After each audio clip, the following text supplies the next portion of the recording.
வணக்கமுங்க. நாங்கள் திருப்பூர் மாவட்டம் உடுமலைப்பேட்டை தாலுக்கா திருமூர்த்திமலை அடிவாரத்தில் தீவலவட்டிங்கிற கிராமத்துலேருந்து பேசுகிறோம். நாங்கள் பண்ணைத்தாள் வச்சு எல்லாம் சரி பண்ணிட்டு இருந்தோம். ஒன்றும் எங்களுக்கு வரும்போதே எத்தனை ஏக்கர் இருக்குன்னு கேட்குறாங்க. ஏக்கர் கணக்கு பற்றி கூலி கேட்குறாங்க, வெறும் கேட் வால் திருப்பூருக்கு மட்டும். இப்போ அப்படி இல்லை, நாங்கள் யூடியூப்பில் பார்த்து இந்த லைவ் ஸ்கை வந்து நம்மளுக்கு நல்லா திருப்திகரமாக தெரிஞ்சுது. அதை போட்டு ரன் பண்ணிட்டு இருக்கிறோம். இதுக்கு முன்னாடி வேற நம்ம தோட்டத்துலேயுமே வேற இதில் இந்த சுருநாய்டு வால் போட்டிருந்தோம். அது வந்து எங்களுக்கு திருப்தி இல்லை. அதனால தான் யூடியூப் பார்த்த முன்னாடி இது நல்லா இருந்ததுனால தான் நான் லைவ் ஸ்கைக்கு வந்தோம். இப்போது எங்களுக்கு 3 பக்கம் தோட்டம் இருக்குது. 3 பக்கமும் அப்படியே செல்போன் டவர்லேயே எல்லா கேட் வாலுமே திரும்புகிற மாதிரி எனக்கு எல்லாம் நல்ல முறையாக பண்ணி கொடுத்துக்குறாங்க.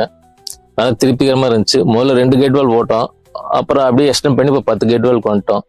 நல்லா இருக்குது, திருப்திகரமாக இருக்குது.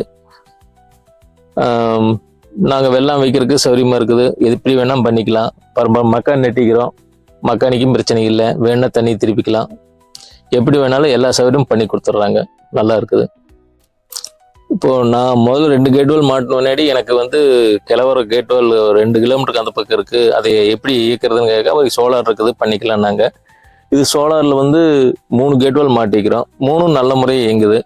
இங்கேருந்து ஒயர் கொண்டு போய் அந்த பக்கம் ஒரு கேட் வால், இங்கேருந்து கிழக்கு கொண்டு போய் ஒரு கேட் வால் மாட்டிக்கிறோம். ஏறக்குறைய எல்லாமே கவர் ஆயிடுச்சு. சோலார்லேயே 4 கேட் வாலும் ஓடுற மாதிரி இருக்குது, பிரச்சனை இல்லை. இப்போங்க மேவரம் ஆட்டோமேட்டிக்காகவே ஸ்டார்டரு 2 ஒன்று மோட்டர் ஓடிக்கும், 2வது கம்ப்ரஸர் ஓடுற மாதிரியும் ஆட்டோமேட்டிக்காக ஓடுற மாதிரியும் செட் பண்ணி கொடுத்துருக்குறாங்க. நல்லா இருக்குது. எங்களுக்கு இங்கே அந்த கிணத்துலேருந்து 2 கிலோமீட்டர் தொலைவில் இருக்குது. இடையில சோலார் போட்டும் கேட் வால் மாட்டுற மாதிரி செட் பண்ணி கொடுத்துருக்குறாங்க. எல்லாமே டவர் நல்லா இருக்குது. கேட் வால் எந்த பிரச்சனையும் இது வரைக்கும் 7-8 மாதம் ஆச்சு, எந்த பிரச்சனையும் இல்லை. நல்ல முறை இயங்கிட்டு இருக்குது.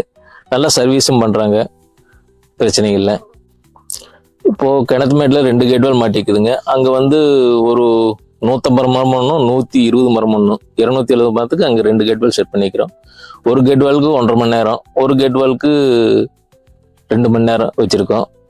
முதல்ல 4 மணி நேரம் வச்சு ஒரே கேட் வால் பாஞ்சிட்டு இருந்தது. அதை கட் பண்ணி போட்டு இப்போ சமீபத்தில் 2ஆக பண்ணிட்டோம். அதே மாதிரி சோலார் வச்சு சோலார்லேயும் 3 கேட் வால் வச்சுருக்கோம்.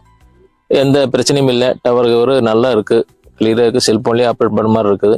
இங்கே ஒன்று இருக்குது. இந்த பக்கம் இருந்து ஒயர் எடுத்து அங்கே ஒன்று கேட் வால் இருக்குது, அந்த பக்கம் ஒரு கேட் வால் இருக்குது. 3 எடுத்திருக்கோம். இதே இதில் கிழக்கோட்டில் கிணறு இருக்குது, அங்கேயும் 4 கேட் வால் வச்சுருக்கோம். எல்லாமே நல்ல முறையாக ஓடிட்டுருக்கு, பிரச்சனை இல்லை.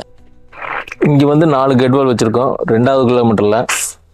இங்கே 4மே ஆட்டோமேட்டிக்காகவே பாஞ்சுக்கும். இங்கே ஒரு கிணறு இருக்குது, அந்த கண்ட்ரோல்லே இதுவுமே இயங்கிக்கும், பிரச்சனை இல்லை. நம்ம மோட்டர் எடுத்துக்கிட்டோம்னா கேட் வால் ஆட்டோமேட்டிக்காக மாறிக்கும். மேனுவல் வேணாலும் வச்சுக்கலாம், ஆட்டோ வேணாலும் வச்சுக்கலாம். நமக்கு எப்படி சௌரியமாக பண்ணிக்கலாம். இது ஸ்கை லைவ் வந்து நல்லாவே இருக்குது. எல்லோரும் பயன்படுத்திக்கங்க. இது சந்தர்ப்ப சூழ்நிலை, நம்மளுக்கு ஆண்டவன் கொடுத்த வரப்பிரசாதம் மாதிரி. ஆனால் ஒரு ஆள் பண்ணைத்தாள் வந்தான்னா ஏக்கரா கணக்கு எடுத்து வர்றாங்க. 5000 மாதம் தர்றோம். ஒரு வருஷம் வருமானம் கூலி கொடுக்குற காசு இருந்தால் நம்மளுக்கு இது மிச்சம். லைஃப் லாங்காக பிரச்சனையே இல்லை. ஆட்டோமேட்டிக்காக எல்லாமே நல்லா ஓடிக்கும். எல்லாம் இது பயன்படுத்தி உங்களுடைய வேலைக்கு குறைவே கம்மி பண்ணிக்கோங்க.